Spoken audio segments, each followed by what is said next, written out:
Hola, soy Natalia Rivera y hoy vamos a hablar sobre un hombre a quien se conocía por ser tosco, pomposo, depresivo, antisocial y un poco rudo. Tenía problemas para conectarse con los demás, pero ¿cómo alcanzó a los hombres de todo el mundo con la música? Música osada y original, de intensidad emocional y de un poder que no había sido imaginado hasta la llegada del atormentado y triunfante Ludwig van Beethoven.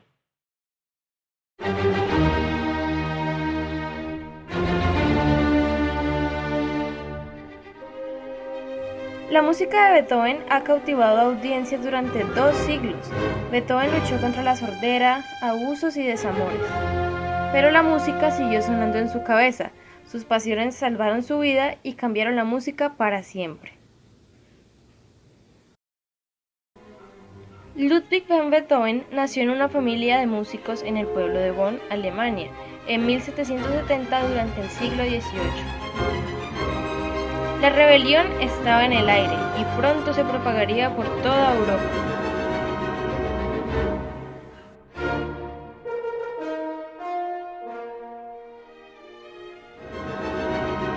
Los aristócratas, que habían mandado por siglos, no se daban cuenta, pero su mundo estaba a punto de colapsar. Sin embargo, la conservadora Bonn era un refugio para los tumultos, y la corte era el palacio de los aristócratas. El director musical del palacio era el brillante Ludwig van Beethoven, el abuelo del gran compositor que comparte su nombre. El abuelo Ludwig trató de heredar sus talentos musicales a su hijo, Johann, pero este resultó ser un músico mediocre y un alcohólico.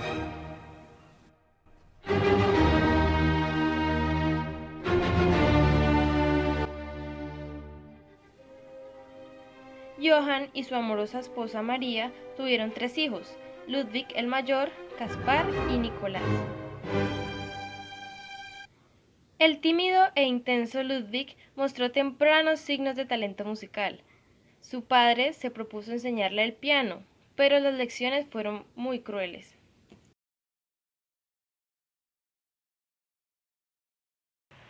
Cuando tocaba mal las notas, las frases eran equivocadas, o la música no era la que su padre quería, recibía un golpe, una bofetada o un empujón. Su padre lo encerraba en el sótano cuando no interpretaba como él esperaba de él. A pesar de las toscas enseñanzas de su ebrio padre, a la edad de 5 años, Beethoven se mostraba bastante prometedor.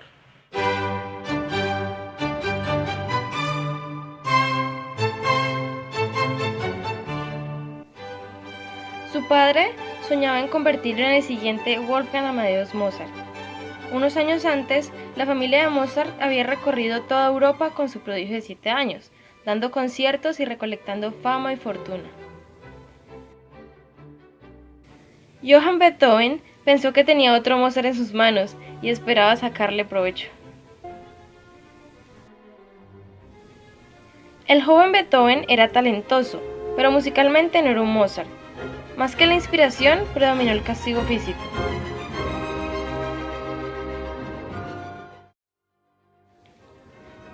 Muchas noches, Johann llegaba ebrio a casa y despertaba a su hijo bajo amenaza para que tocara el piano.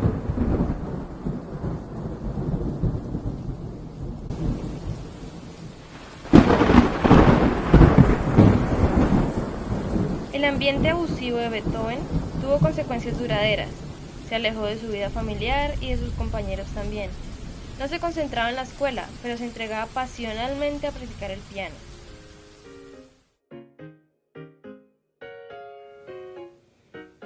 Era un niño malhumorado, que no hablaba con nadie, pero era un pianista lo suficientemente bueno como para dar su primer concierto público.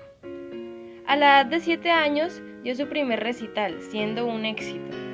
Tanto así que un músico de la corte que estaba entre el público quedó profundamente impresionado y se convirtió en profesor de Beethoven, proponiéndose llevarlo a la grandeza.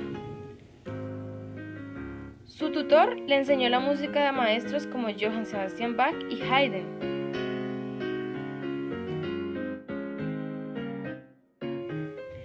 Finalmente, a la edad de 10 años, Beethoven dejó la escuela para dedicarse completamente a la música. Fue inspirado por el vibrante clima cultural de la Europa de finales del siglo XVIII, conocido como la Era de las Luces.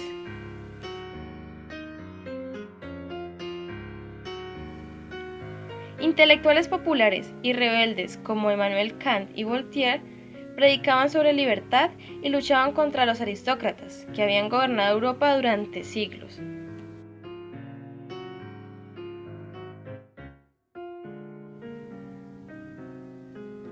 El adolescente Beethoven estaba deslumbrado por estos rebeldes ilustrados y pasó muchas noches en cafés cerca de su casa debatiendo los puntos de vista de sus héroes.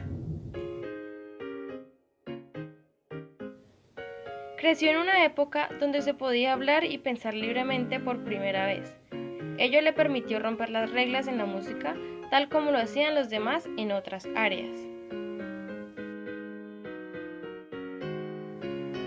En sus años de adolescente estaba ansioso por romper las convenciones de la música clásica, exploró nuevos ritmos y melodías y escribió increíbles composiciones para un chico de su edad.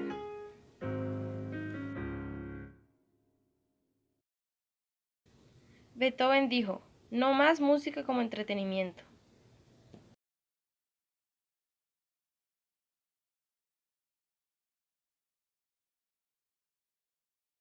Con esta frase, Beethoven quiso decir que la música tiene el poder de transformar a las personas, mucho más allá del mero entretenimiento como ocurría en esta época. Su tutor publicó un anuncio en una revista musical de 1783, incitando a los aristócratas de Bonn para patrocinar a su pupilo para enviarlo a Viena, capital musical del mundo.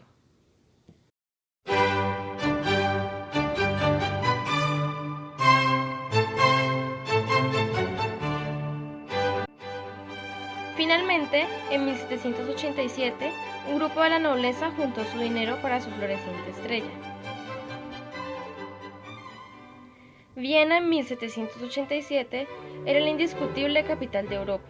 Las artes florecían mientras los aristócratas despilfarraban su dinero y hacían favores a artistas de todo tipo.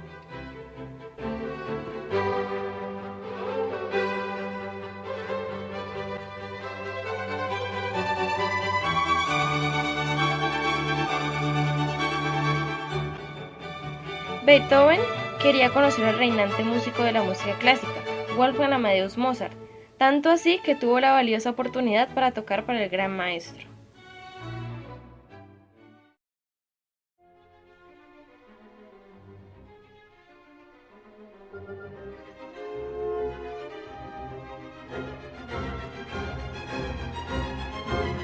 Lastimosamente, después de 2 semanas de llegar a Viena, supo que su madre había enfermado de tuberculosis y tuvo que regresar rápidamente a Bonn.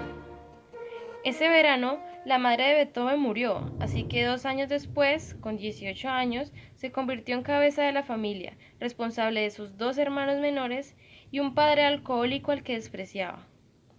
Las presiones de administrar a su familia lo hicieron malhumorado y amargado, rasgos que llevaría con él durante toda su vida.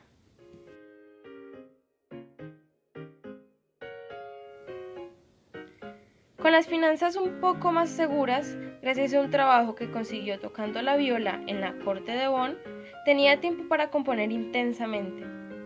En 1792, Haydn se ofreció a ser su tutor y llevó a Beethoven a Viena, donde cada día se ganaba más la empatía y atención de los nobles gracias a sus impresionantes interpretaciones y composiciones.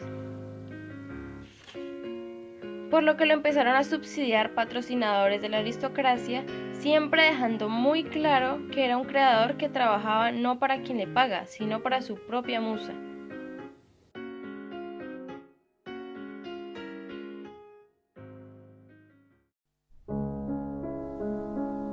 Cuando ya todo despegaba para Beethoven, empezó a oír un zumbido en sus oídos cada vez más fuerte. Antes de cumplir 30, Beethoven se dio cuenta de que empezaba a quedar sin su sentido del oído, por lo que se fue a una pequeña villa esperando curarse, probando todas las posibilidades.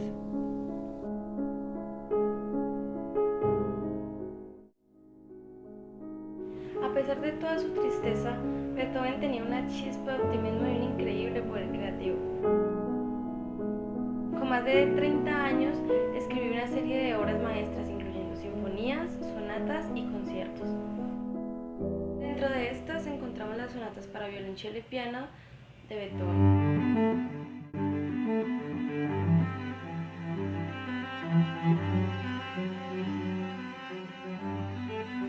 En 1796, Beethoven visitó la corte de Federico Guillermo II en Berlín, donde compuso las dos sonatas para clavicordio o fortepiano y violonchelo obbligato opus número 5, a menudo descritas como los primeros ejemplos del apogeo del estilo más personal de Beethoven. Estas sonatas se encuentran, además, entre las primeras obras de un género completamente nuevo.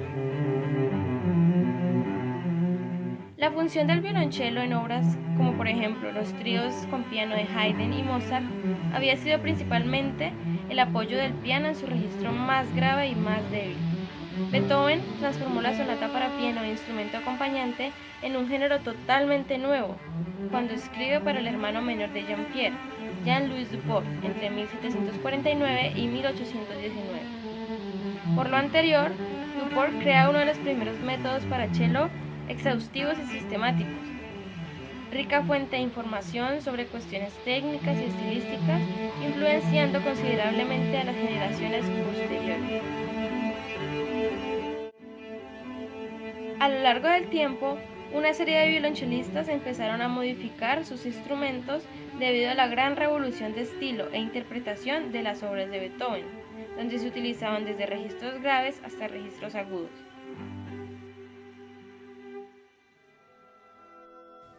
Todas las sonatas para cello y piano de Beethoven incorporan pasajes en los que el cello desempeña una clara función de acompañante, con lo cual la comprensión de la armonía subyacente en este tipo de pasajes resultaría de ayuda a la hora de ejecutarlos de la manera adecuada, para enriquecer el sonido de las frases y puedan ser interpretadas de la manera más expresiva posible.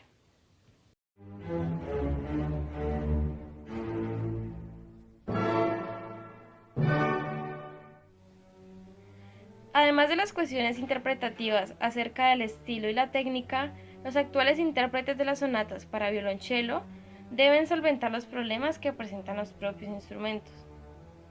A pesar de que el cello no ha cambiado esencialmente mucho desde tiempos de Beethoven, el gran piano de concierto guarda pocas semejanzas con el instrumento vienés para el que compusiera Beethoven en 1796.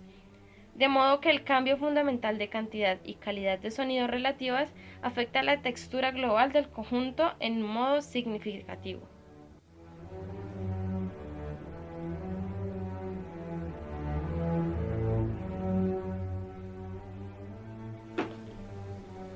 Lo que tal vez con mayor frecuencia dificulte su comprensión es la descompensación entre los papeles que cada uno de los intérpretes desempeña cuando estas sonatas para violonchelo y piano se interpretan totalmente fuera de contexto, como piezas con acompañamiento de piano.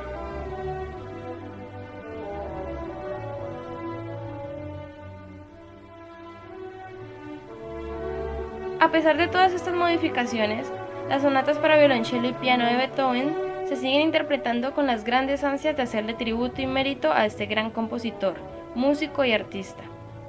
A continuación, escucharemos un fragmento de la tercera sonata opus 69 en la mayor de Beethoven.